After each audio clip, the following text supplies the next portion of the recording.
If you're a fixer like me, sometimes we want to smother the person who is struggling. We don't like seeing them depressed or anxious. And so we try and offer solutions. Why don't you try this? What about this? Is it something I did? What can I do?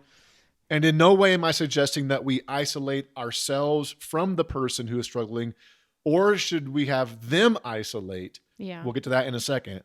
But I think one of the best things we can do for someone when they are struggling is just giving them the room when they need it. Just to be patient with the process. Just like someone who's dealing with the loss of a loved one. Mm. When someone's dealing with anxiety or depression, they may not even know what they need. Yeah. All they know is they're struggling. And if they've taken the risk to be real with you, you need to give them the room to deal with it. So yes, we should ask if they need anything. I even did that with you here in the last couple of weeks recently when you were really taken out by your anxiety. But if the answer is, I don't know, we need to be okay with that. Yeah. At least for a while.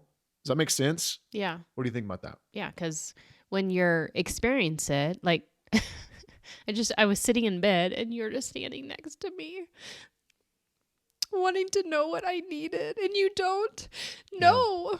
I know physically I don't like what's happening. Yeah. But I don't know how to fix it in that moment. Yeah. And I think I know for me, I have to be so careful to not get wrapped up in the physicalness of what's happening.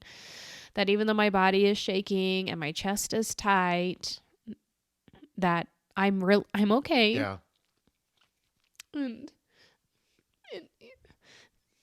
you don't have an answer. Yeah. And the other person needs to be okay with that. Yep. And I think I've gotten better with that too. Yes, definitely. Yeah. So please hear me, listeners. I'm not saying that if someone is clearly at risk of harming themselves or harming someone else, or if they are at risk at all for taking their life, that we should just leave them alone. That's not what I'm saying. When I say give them room, I'm talking more about the time they need to walk through it and the absence of us trying to solve it.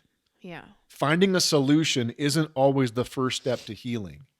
Sometimes it's just having the space to eventually get to the solution. Right. Right? Just knowing that somebody's there. Yeah. Yep. Yeah.